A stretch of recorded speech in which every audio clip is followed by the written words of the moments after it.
Good morning dear students.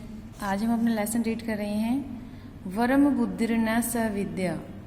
बुद्धि को अपनाओ न केवल विद्या को। बच्चों, ये एक पंचतंत्र की बड़ी प्रसिद्ध कहानी है। बहुत ही अच्छी कहानी है ये। आप मेरे साथ साथ अपनी बुक से रीड करोगे।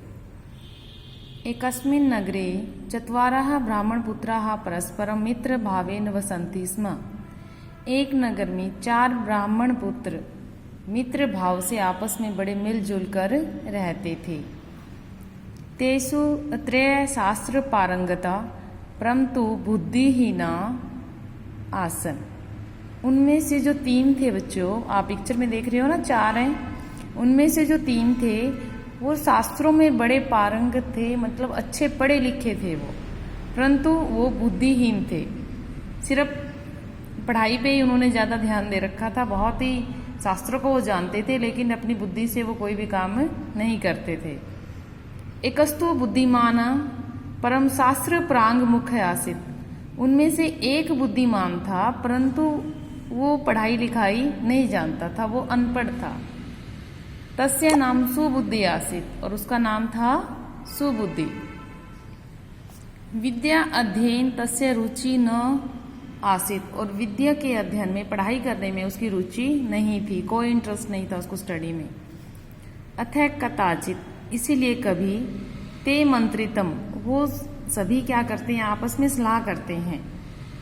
कौ गुणो विद्याया, जो हमने ये पढ़ाई की है, इतनी हमने विद्या ग्रहण की, इसका क्या लाभ है। यदि देशांतरम गत्वा, यदि दूसरे देश जाकर धनोपार्जनम न क्रियते, यदि हमने धन नहीं कमाया, ततः पूर्व देशम प्रति प्राचलन, तब वो पूर्व देश की ओर चल दिए।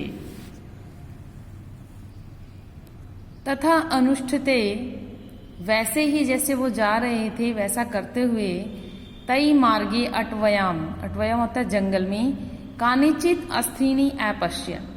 जब वो जा रहे थे तो उन्होंने जंगल में क्या देखी, कुछ अस्थियां देखी, हड्डियां देखी। तथा एकेन उक्तम, तब उनमें से एक बोला, अहो अद्य विद्याया प्रयोगम कुर्म। अहो, आज मैं अपनी विद्या का प्रयोग करूंगा। किंचित एतत् सत्वम अमृत तिष्ठति। देखो, यह कोई मरा हुआ लग रहा है, कोई मरा हुआ प्राणी है। इसमें क्या करूंगा मैं, इसमें जान डालकर इसको जीवित करेंगे। तदय विद्या प्रभावेण जीवित कुर्म, तब उसको हम क्या करेंगे, यह कोई मरा हुआ पड़ा हुआ है यहाँ पे रास्ते में। उन्होंने देखा कि कुछ हड्डियां पड़ी हुई थे, तो उन्होंने कहा कि आज हम इस पर अपनी विद्या का प्रयोग करते हैं। यह कोई जो है मरा हुआ प्राणी यहाँ पे पड़ा हुआ है, उसको हम अपनी विद्या के प्रभाव से क्या करेंगे, जीवित करेंगे। अहम अस्थि संचयम करोमि, मैं इसकी जो हड्डियां हैं उनका क्या करता हूं, एक ढांचा बनाता हूं। ततः तेन अस्थि संचय कृत्य, तब वो उसकी अस्थियों का क्या करता है, ढांचा बनाना शुरू कर देते हैं। द्वितीयन, दूसरा जो है वो क्या करता है, चमड़ा, मांस और खून को संयोजित करना, इकट्ठा करना शुरू कर देता है उसको। तृतीयोपि, और तीसरा क्या करता है, यावत जीवनम संचार्यति, जब उसमें प्राण डालने लगता है, जो उन्होंने मरा हुआ जो प्राणी पड़ा हुआ था वहां पे,